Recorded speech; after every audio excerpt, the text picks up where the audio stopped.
Bonjour à tous, très heureuse de vous retrouver pour la quotidienne du 9 février. Aujourd'hui, rencontre avec un comité local constitué contre l'élevage intensif. On leur donne la parole. Qui sont-ils? Quelles sont leurs revendications et leurs actions?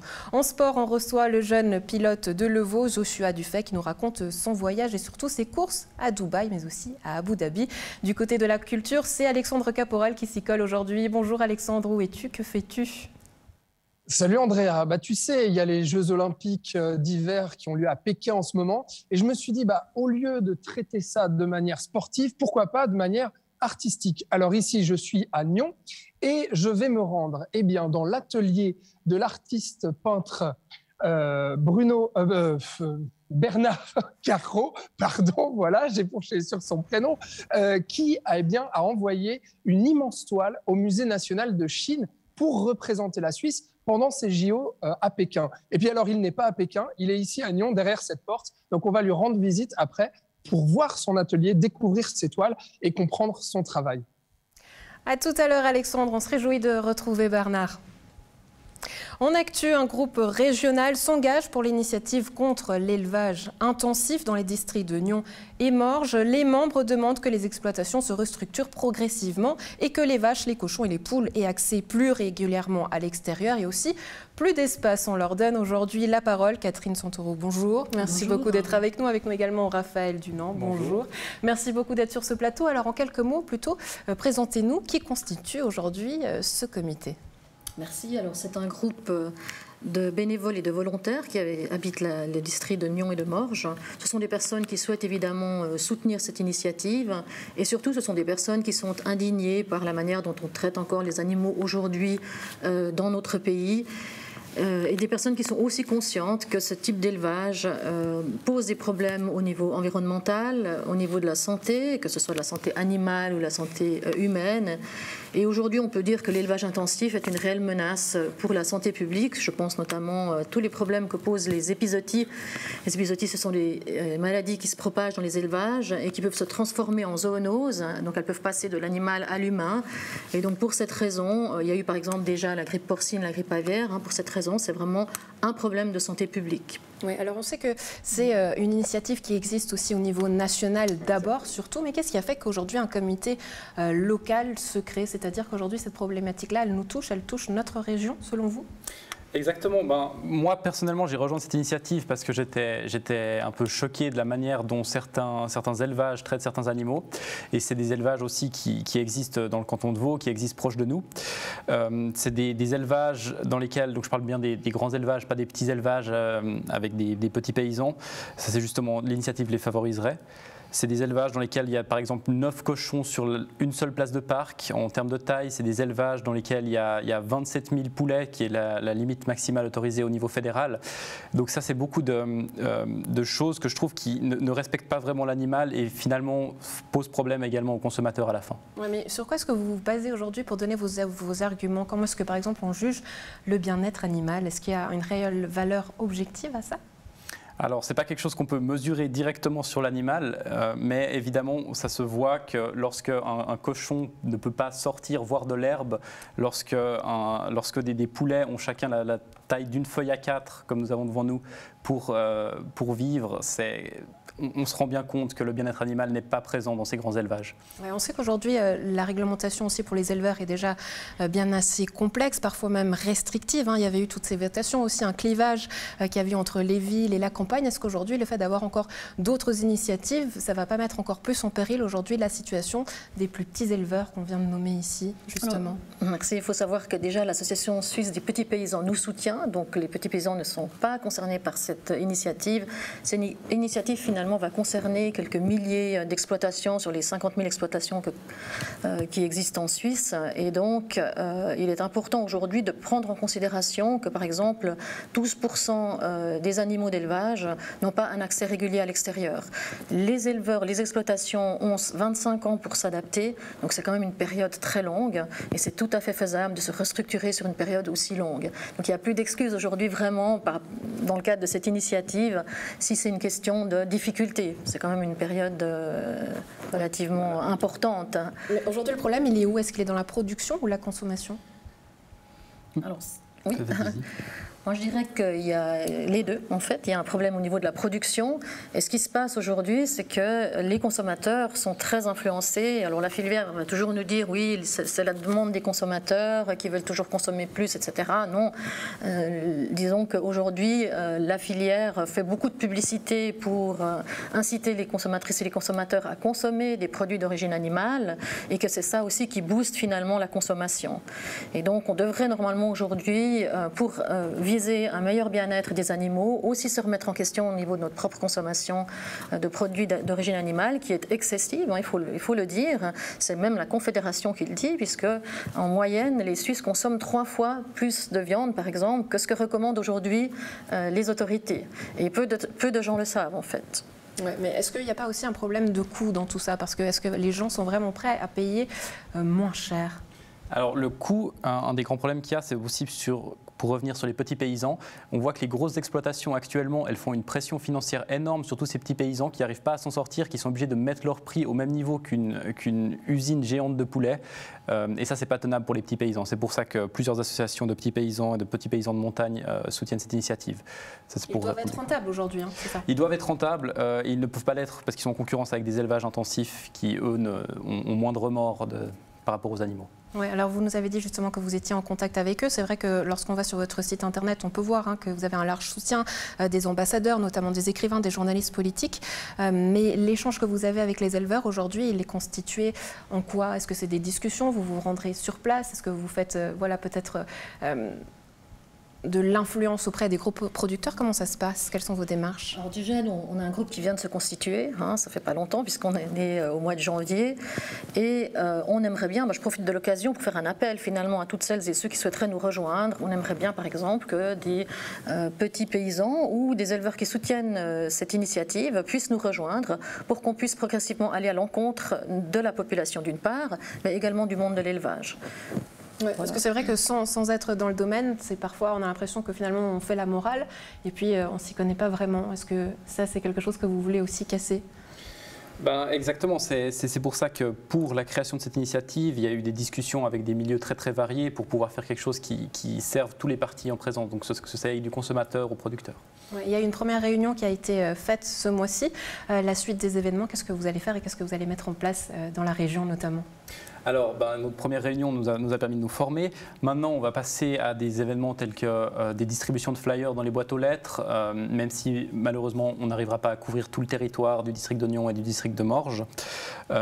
Et on incite aussi des personnes à aller sur le site élevage-intensif.ch ou en cherchant élevage intensif suisse sur Google pour commander eux-mêmes du matériel, pour eux-mêmes pouvoir installer un drapeau chez eux ou soutenir l'initiative. Voilà. Et dans le futur, c'est aussi possible qu'on se retrouve dans des stands dans la ville de Nyon, dans la ville de Morges. Ouais. Est-ce que ça suffit? Parce que c'est vrai qu'aujourd'hui, on continue de consommer. Vous dites qu'aujourd'hui, c'est quelque chose qui est là dans les consommations, dans notre habitude de consommer. Finalement, recevoir un flyer dans sa boîte aux lettres, est-ce qu'on va vraiment changer nos habitudes de consommation comme ça? Ce n'est pas le but premier de l'initiative. Le but premier de l'initiative, c'est vraiment la prise en compte du bien-être animal, l'amélioration, on va dire, de la dignité animale. Parce qu'elle est au centre, cette dignité animale, des discussions. La dignité animale, aujourd'hui, elle est reconnue dans la législation, dans la Constitution suisse, elle est reconnue dans la loi. Mais quand vous regardez un petit peu après les détails de la législation et les ordonnances, on voit qu'elle est complètement bafouée, cette dignité. Et donc, il s'agit en priorité, à travers cette initiative, vraiment d'améliorer les conditions de détention, de transport et d'abattage des animaux. Et également, il y a d'autres points qui sont pris en considération, mais cette initiative permettra aussi d'améliorer des aspects environnementaux et, de nouveau, ça concerne aussi la santé humaine. Ouais. Un discours qui peut ressembler peut-être à celui des antispécistes, mais qui est beaucoup plus revendicateur, beaucoup plus extrême. En quoi est-ce que vous vous distinguez du coup? Alors nous, les antispécistes sont pour l'abolition de l'élevage. L'initiative porte, et ça c'est important de le rappeler, sur la fin de l'élevage intensif. Donc c'est la fin d'un type d'élevage. Voilà. Et ça concerne de nouveau quelques milliers d'exploitations, quelques milliers, sur les 50 000 exploitations, ça ne concerne que quelques milliers d'exploitations. Catherine Santoro, Raphaël Dunant, merci beaucoup d'avoir été avec nous. Merci. Très belle journée à vous. À bientôt. Merci à vous aussi. On retrouve Alexandre en compagnie de Bernard Garot. Bonjour Alexandre, bonjour Bernard. Vous nous entendez? Oui, absolument Andrea, je t'entends tout à fait. Alors je suis dans cet atelier de Bernard Garot. On pénètre ici à l'intérieur et on va se rendre compte, tu vas voir des œuvres de Bernard qui est là. Bonjour Bernard. Bonjour. Comment ça va? Mais fort bien, merci. Ouais, vous m'en voulez pas trop d'avoir écorché votre prénom en début d'émission alors? Je n'ai pas entendu. Bon, ça va, super. Alors c'est vrai, là on se rend compte de la taille de vos toiles, des œuvres que vous peignez. On va pénétrer ici, eh bien, dans le cœur en fait de cet atelier. C'est ici justement que vous peignez ces œuvres. Et alors, il y a une œuvre, une toile qui a été envoyée en Chine pour être exposée durant ces Jeux olympiques de Pékin. Expliquez-nous, quelle est cette œuvre et pourquoi elle représente la Suisse artistiquement pendant ces JO? Ouais, alors déjà, je suis extrêmement fier. C'est la troisième fois consécutive, tous les 2 ans, qu'a lieu cette biennale et on expose dans le prestigieux Musée national de Chine. Et en fait, j'ai fait une œuvre qui représente le Mont Rose. On en a un exemple beaucoup plus petit là derrière. C'est quand même le symbole suisse. C'est la montagne la plus haute à la frontière helvético-italienne. Et en fait, c'est un mastodonte entouré de glaciers. Et en fait, en allant l'observer plusieurs fois, j'ai remarqué que les glaciers fondent. Il y a maintenant un lac au pied. Et ça m'a effrayé parce que ce Mont Rose si beau, on va perdre sa sublime beauté si on n'arrête pas l'effet de serre et le réchauffement climatique. Et en fait, pour moi, tout mon propos se trouve autour de la vulnérabilité de l'homme face à l'environnement, mais aussi de l'impact. Et en fait, derrière vous, vous avez une série de 15 œuvres, mais il y en a 30, qui montrent les glaciers, l'érosion, le mouvement invisible de notre Terre. À l'instant même que nous parlons, nous ne pouvons pas voir l'évolution de notre Terre, mais dans 1000 ans, on verra peut-être que les Alpes se sont réduites, que les océans certaines mers se sont fermées, que des roches ont été polies, que les glaciers sont rétractés. Et en fait, c'est ce mouvement perpétuel qui me fait penser que nous sommes à un changement très important, sociétal, énergétique. Et en fait, mon œuvre essaie de sensibiliser et puis donner de l'émotion pour qu'on réfléchisse à ce changement climatique, à notre position dans le monde. Alors, cette œuvre-là, rappelez-nous, donc ce Mont Rose-là, c'est une version plus petite, mais le Mont Rose qui a été envoyé à Pékin, il fait quelle taille à peu près? Il fait 2,99 m sur 2,42 m. D'accord. Comment on envoie une telle œuvre en Chine? Il faut faire une caisse qui fait 3 mètres sur 2,70 m. Ouais. Ça rentre dans aucun camion traditionnel, donc il faut un transporteur spécial, une caisse de 200 kg pour une toile qui en pèse peut-être 30. Un avion spécial, avion cargo qui est parti du Luxembourg. Il faut savoir que le fret aérien, à cause des problèmes du corona, a fait qu'il est plus limité. C'est beaucoup plus cher et les seuls avions cargo dont on ouvre le nez étaient au Luxembourg.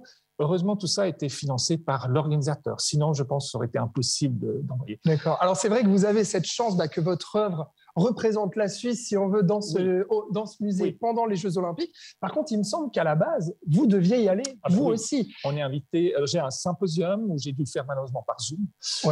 Mais on est invité en général 6 jours. Et en fait, on est invité par l'ambassade, on est invité par la délégation, on visite. Parce qu'en fait, c'est pas juste exposer. Ils aiment rencontrer les artistes, que les artistes du monde entier se rencontrent, parce que c'est une sélection mondiale. Bien sûr. Et pourquoi vous n'y êtes pas allé du coup? Mais à cause de ces 3 semaines de résidence, vous avez vu, pour les athlètes, et c'est obligatoire. Alors, les athlètes avaient un passe-droit parce que, voilà, il y a une sorte de bulle olympique. Vous voulez dire la quarantaine? La quarantaine. Et pour aller 6 jours, passer 3 semaines dans une sorte de prison où vous ne pouvez pas sortir, où on vous impose et à vos frais, c'était impensable. Alors, je suis fier que mon œuvre y soit, mais c'est dommage parce que le but de cette exposition, c'est de rencontrer le public étranger, mais aussi chinois, parce que c'est créer des ponts culturels, c'est montrer ma vision de la nature, parce que personne ne se rend compte peut-être en Chine de cette problématique énergétique et environnementale, parce que peut-être dans leur pays, on n'en parle pas tellement. Hein.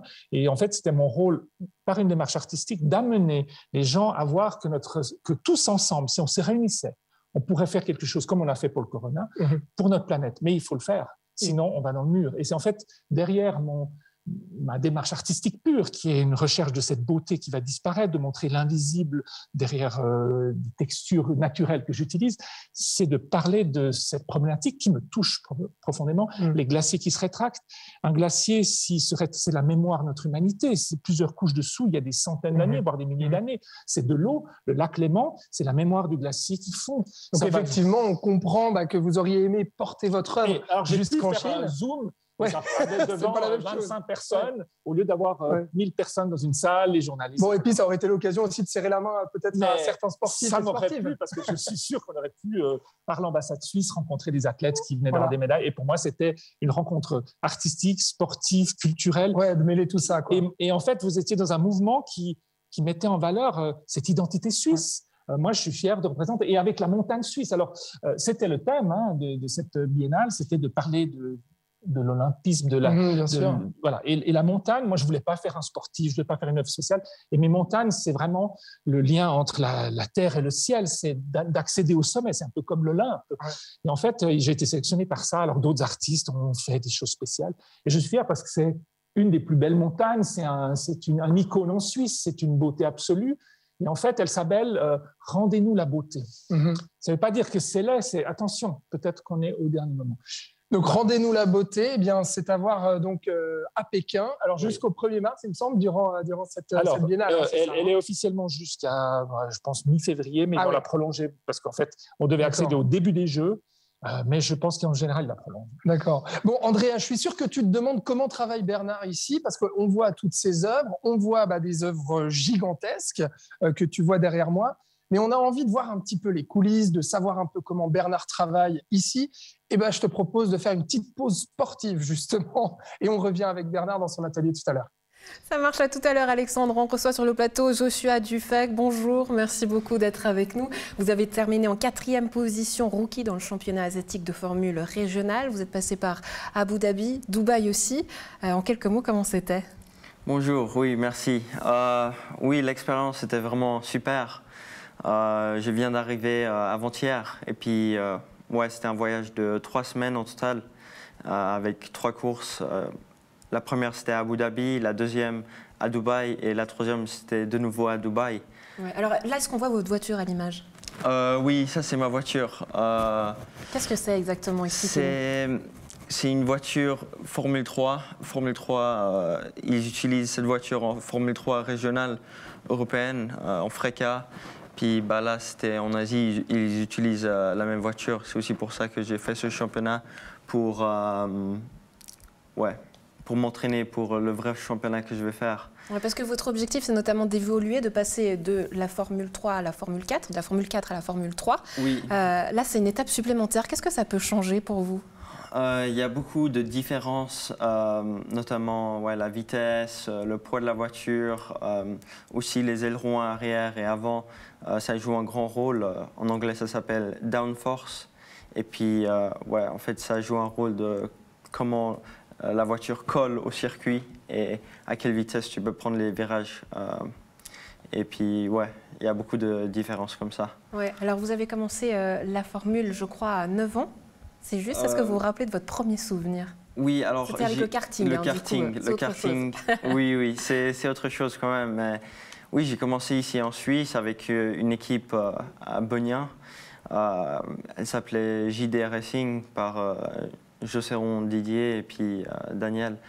Vous les voyez encore? Oui, des fois. Ils ont un fils maintenant aussi qui fait du karting. Et puis, parfois, je les vois encore. Mais eux, ils font le karting maintenant. Et puis maintenant, je suis passé à la voiture. Du coup, on est à une autre étape là. Ouais, le fait de passer à la voiture, justement, ça demande de s'adapter par rapport à l'entraînement. Justement, on a entendu tout à l'heure cet artiste, Bernard Garot, qui disait voilà, il faut envoyer nos œuvres dans d'autres pays. C'est toute une organisation. C'est pareil pour une voiture. Comment ça se passe? Oui, il y a beaucoup de complications logistiques pour transporter la voiture. S'il y a une course qui est, par exemple, disons ici à Dubaï, et puis l'écurie, elle est en Angleterre. Ils doivent mettre la voiture dans un conteneur et puis apporter la voiture jusqu'à Dubaï. Et puis, c'est tout des complications que, pour moi, ça va parce que moi, c'est pas vraiment mon problème, c'est plutôt le problème de l'équipe. Mais... Pour vous entraîner, par contre, ça peut être un problème actuellement. Vous avez un simulateur à la maison, mais qui ne correspond pas forcément. Oui, j'ai un simulateur et puis je m'entraîne sur ça pour quand j'ai pas l'opportunité d'aller au circuit et puis m'entraîner avec les voitures parce que moi aussi ça coûte beaucoup d'argent et puis Ouais, je peux pas faire un entraînement en voiture comme ça tous les week-ends ou tous les jours. Ouais, combien ça coûte une saison pour qu'on ait un ordre d'idée? En Formule 3, ça dépend des équipes et tout ça, mais plus de 500 000 euros facilement. Par saison. Et puis, chaque étape devient de plus en plus chère. Et puis, par exemple, la Formule 2, c'est de plus de 1,2 million. Du coup, ouais, c'est vraiment, les coûts, c'est vraiment grand. Ouais, comment est-ce qu'on fait en Suisse justement pour aujourd'hui adhérer du monde et pour trouver justement de l'argent dans ce milieu-là? Ça passe par quoi? En fait, là, on essaye de trouver des sponsors et puis des investisseurs. Et puis ça, c'est la meilleure solution pour essayer de financer la saison. Et c'est ce qu'on a fait aussi. Puis j'ai de la chance que mon père, il gère ça. Et puis il m'aide beaucoup avec ça. Et puis j'ai aussi toute une équipe avec mon manager et puis mon entraîneur physique. Et puis ouais, ils font tous un super job. Ouais. Chacun doit y mettre du sien pour que vous puissiez être au volant de votre voiture. Exactement. Prochaine étape, ce sera aux Pays-Bas justement, où là vous allez pouvoir vous entraîner sur un simulateur un peu particulier. Mais est-ce que c'est pas un peu frustrant de ne pas pouvoir être vraiment sur le circuit? Oui, c'est quand même frustrant, mais le simulateur qu'ils ont là-bas, c'est vraiment super réaliste et puis c'est vraiment un truc, un outil super bien et super utile pour des tests. Qu'est-ce que ça permet de tester justement? De tester les circuits. Si tu ne connais pas un circuit, tu peux tester le circuit sur le simulateur pour connaître le circuit, pour aussi avoir un meilleur feeling avec la voiture. Tu ne dois pas seulement conduire la voiture, tu dois vraiment sentir comment la voiture est et puis qu'est-ce que tu dois améliorer dans la voiture pour aller plus vite. Puis il y a tous des petits trucs derrière qui font que que ça compte. Aujourd'hui, est-ce que vous attachez aussi de l'importance aujourd'hui à préparer votre voiture? J'imagine que l'équipe est là pour le faire, mais on sait que plusieurs pilotes de renommée avaient à cœur d'aller travailler sur la voiture, Schumacher notamment. Est-ce que ça, c'est quelque chose qui vous tient aussi à cœur de faire? Oui, là, je pense que je vais, surtout que quand j'ai du temps maintenant, c'est l'hiver, j'ai un mois et puis là, je vais essayer de un peu étudier la voiture pour que je puisse connaître mieux toutes les parties, toutes les parties mécaniques et puis le moteur et tout ça. C'est aussi un job très important pour moi pour que je puisse m'améliorer et puis devenir plus rapide. Plus rapide pour arriver pilote de Formule 1, ça c'est l'objectif final, Joshua. Oui, c'est l'objectif. J'aimerais vraiment atteindre ça. Et puis, atteindre la Formule 1, c'est mon premier objectif, mais être champion du monde en Formule 1, ça, ce serait le vrai but. Rien que ça, champion du monde en Formule 1 et il sera chez nous de Levaux, Joshua Dufek. Merci beaucoup d'avoir été avec nous et puis on se réjouit de suivre la suite de vos aventures. Merci beaucoup. On retourne à la culture avec toi, Alexandre. Alors, est-ce que tu es pinceau à la main? Non, pas pinceau à la main, non, mais par contre, je suis avec Bernard, toujours dans son atelier, ici à Nyon. Alors, regarde, Bernard, tu vas le voir. Ici, on va maintenant être en immersion dans cet atelier. Alors, déjà, Bernard, quand on pénètre dans cet atelier, il y a 7 grandes salles ici. Alors, on voit salle de réunion avec vos clients, on imagine, ici? Mon atelier, j'y suis 80% de mon temps, donc c'est aussi un lieu de vie. Et on peut manger, on peut inviter des gens, on peut se rencontrer et créer un dialogue, parce que pour moi, c'est aussi un lieu de rencontre. J'invite des scientifiques, des artistes, j'invite un public à venir discuter, échanger, parce que l'art, c'est pas seulement produire ou créer des œuvres, c'est aussi créer une pensée, ouvrir sur la philosophie, sur un regard sur notre monde. Alors, vous me disiez un petit clin d'œil pour Andrea, cette toile derrière, pourquoi? Mais parce que c'est Lisbonne. Lisbonne a été détruite en 1755 par un tremblement de terre et c'est un monument qui est iconique là-bas et qui semble fragile. On ne sait pas s'il va tomber en ruine ou s'il va encore résister au temps. Et ça pose cette question de la pérennité, du développement durable. Et je pense, et là, on est à Istanbul et là, on arrive de nouveau dans ce lien à la nature. Là où vous peignez. Voilà. Alors, je précise quand même, Andrea. Bon, Andrea, toi, tu le sais parce que tu connais déjà Bernard, mais peut-être que nos téléspectateurs ne le savent pas, c'est que Bernard est très grand. Alors, du coup, imagine véritablement la taille de ces toiles. Voilà, je tenais à le dire. Alors, Bernard, c'est ici donc que vous peignez. Alors, comment vous peignez? Eh bien, au sol, expliquez-nous. Alors, j'ai créé ma propre technique parce que c'était mon identité artistique avec des éléments totalement naturels, des sables volcaniques, des sédiments marins que je vais gratter sur les falaises. Je peins avec du latex à la truelle et ensuite je tamise la couleur dessus qui s'imprègne dedans. Des fois, je vais à la pincée avec les doigts comme un cuisinier et parfois, je recouvre entièrement la toile. Mais il y a toujours des ingrédients comme le pétrole, le bitume, le sable volcanique et ces sédiments qui sont la couche finale. Dessous, il y a des colorants naturels injectés dans le latex. Le latex, c'est aussi naturel. Et en fait, je parle de notre terre, de cette violence, de cette fragilité par ces éléments. Par contre, pour atteindre le centre, oui, j'allais vous demander. Regardez, parce que... je peux peindre jusque-là, mais comment? Je crée des ponts avec des planches, je mets des plots et je bouge ces ponts. Donc là, je suis obligé d'être assisté avec un assistant parce que ça devient impossible, mais ça aurait donné des plans extraordinaires où vous êtes immergé dans la toile. Et là, qu'est-ce qu'on voit autour de nous? Alors ici, alors les pots, forcément. On a les bocaux, les couleurs, etc. Des essais de petites toiles, d'autres toiles, des toiles en cours, mes photographies, parce que je vous avoue que je fais de la peinture, mais je suis aussi photographe et je vais avec des guides sur les glaciers, je photographie la peau des glaciers qui sont comme des peaux humaines, comme des peaux d'éléphants, comme des peaux qui sont en train de se rétracter et ça devient presque une abstraction, presque une peinture. Je fais aussi un film avec Marc Descoster sur les glaciers qu'on va sortir ce printemps. Et puis, j'aimerais vous montrer mes réserves. Oui, alors j'ai 30 ans de travail qui sont dans des réserves faites sur mesure. Je ne sais plus où mettre les toiles. Ouais, j'allais vous demander, vous en avez combien, vous le savez? 500.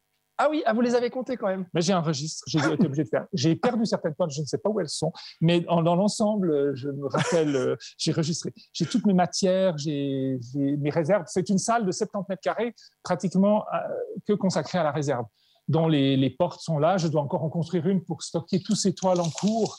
Voilà, ça vous prend combien de temps? Alors, par exemple, là, ces toiles qui font combien? 3 mètres à peu près? Ouais, elles font 3 mètres de haut sur 2,50 mètres.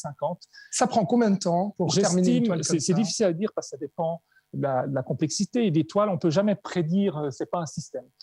Moi, je dis c'est 6 mois. Parce qu'en fait, quand on a une idée, pour s'en sortir, pour être sûr que c'est bien, c'est 6 mois. Des fois, je laisse pendant 1 mois la toile sans intervenir dessus, jusqu'à ce que qu'elle me dise qu'elle est terminée. Ou que peut-être un spectateur me dit mais elle est incroyable. Et en fait, par moi-même, j'arrive qu'à partir de 6 mois me défaire, mais même d'une petite œuvre, c'est pas rien à voir avec la grande. J'aimerais aussi vous parler que si vous voulez en savoir plus sur mon travail, le 4 mars, après le téléjournal sur la TSR1, il y a un Passe-moi les jumelles qui m'est consacré, qui est absolument splendide, où on me voit sur les glaciers, photographié, peindre dans mon atelier. Donc, sans dévoiler de mystère, on voit vraiment cette relation à la nature qui m'est chère. Et puis qui habite votre travail. C'est une œuvre de quelques années. C'est pas juste un opportunisme de faire quelque chose à la mode. C'est un travail que je développe depuis une dizaine d'années. Et ces 3 dernières années sont focalisées, peut-être à cause du confinement, sur les Alpes, sur les glaciers plus particulièrement.